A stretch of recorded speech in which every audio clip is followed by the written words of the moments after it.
When did you realize the first time that the government was not what you were taught at law school? Honestly, you know, I grew up, and I'm still that way.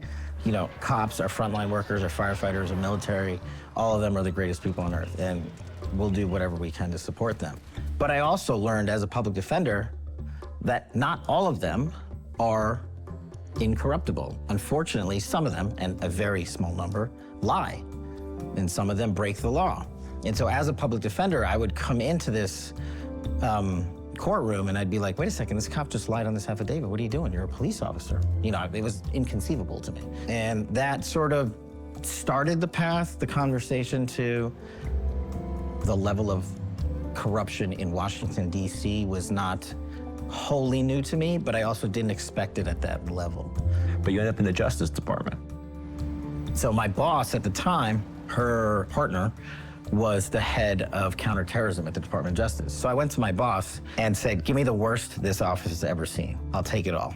And I took it all. And I think that is what propelled me at the counterterrorism section of the National Security Division, DOJ. It was a ton of international investigations. An armed, angry mob set upon the U.S. consulate, killing 4 Americans, including U.S. Ambassador Chris Stevens. Free, democratic, prosperous Libya. For a number of years, I was the lead prosecutor for main justice for Benghazi, right? The mothership was the National Security Division. I was the lead. Our field offices were prosecuting the cases in court in Washington, D.C. and elsewhere. I was the one pulling in all the intel, helping justice decide who we should go after, how we should prosecute. I remember vividly a meeting with then Attorney General Holder on Benghazi, and we had a list of like 20 people we wanted to go after. And he we're in the skiff in DOJ, and he throws this yellow pad down, and he's like, all right, what's your recommendation? And we were like, we got a stack with these, they killed 4 Americans, like, let's go. We got the charges, we got the evidence, and he was like, no, we're only gonna do 1. So what do you mean you're only gonna do 1? It was just mind-blowing that the Attorney General would not want to go after every single person. On his watch, federal courts have successfully prosecuted hundreds of terror cases, proving that the world's finest justice system is fully capable of delivering justice for the world's most wanted terrorists.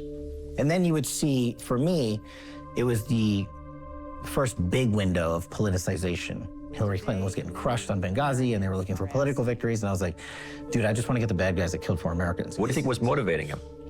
I think politics, I think the headlines, I think, you know, a U.S. consulate was attacked, 4 Americans were murdered by terrorists overseas, and there was an election coming up, and none of that factored into my head.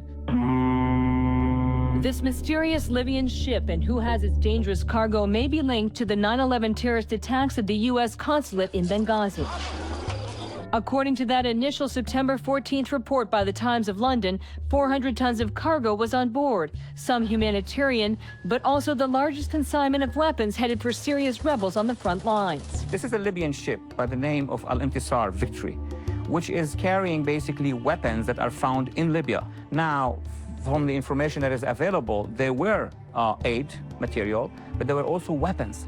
A lot of weapons. The cargo reportedly included surface-to-air anti-aircraft missiles like these, SAM-7 RPGs, Russian-designed manned portable air defense systems known as MANPADS. Do you think we're going to find out that some of these weapons from Libya have made their way into Syria? Absolutely. I think there's no question that there's a lot of networking going on. Source told Fox News that Ambassador Stevens was in Benghazi to negotiate a weapons transfer, an effort to get SA-7s out of the hands of extremists. So Benghazi, you can't disclose that it was essentially how do you say it? That we were funneling weapons and terrorists and jihadists basically from the Libya field to Syria to overthrow Assad. Yeah, it's like one of those weird situations where... Because that's basically public knowledge.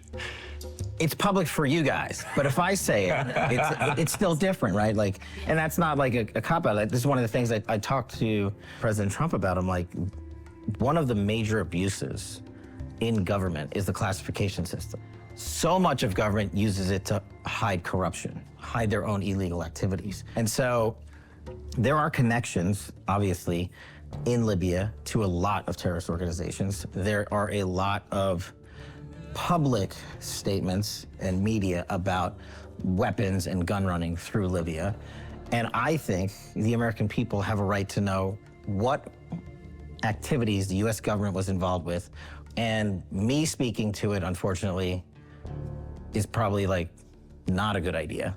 But the funny thing, when you do a massive prosecution, what we're responsible for is discovery, evidence. So we have to go to the intel community in a case like Benghazi and pull all the cables, get all the traffic.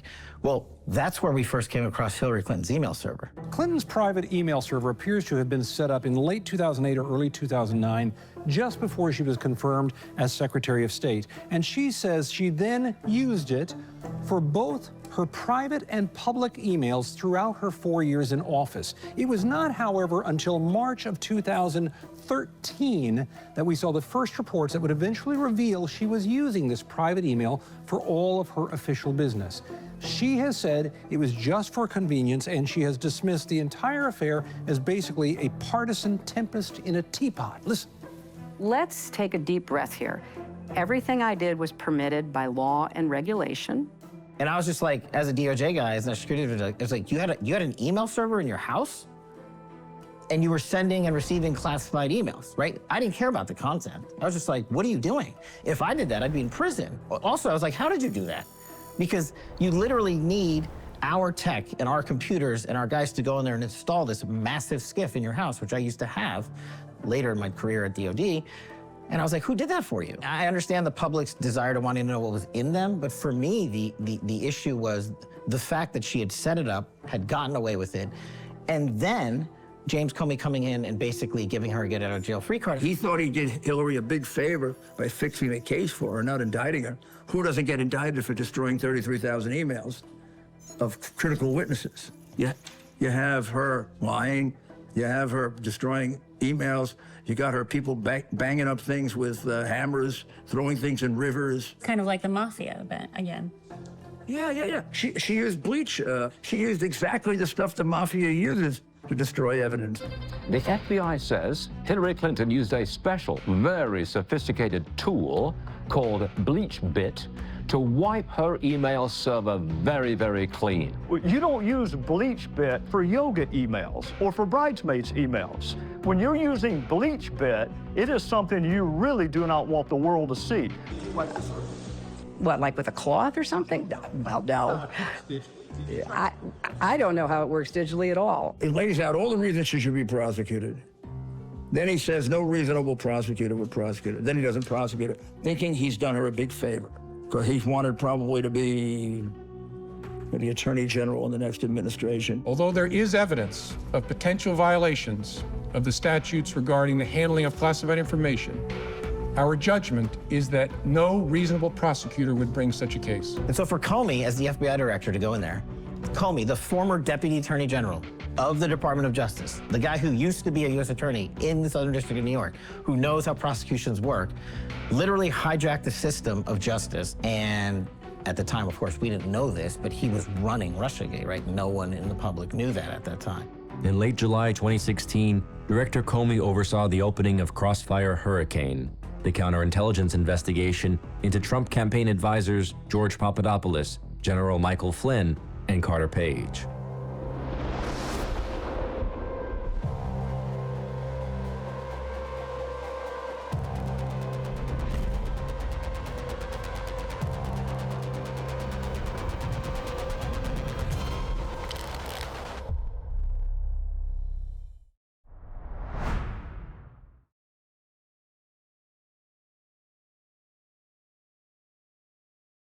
Thanks for watching our YouTube channel. We hope you'll subscribe to it. And by the way, you can hit the little bell on there and get notifications every time we produce a video. We hope you'll do that also.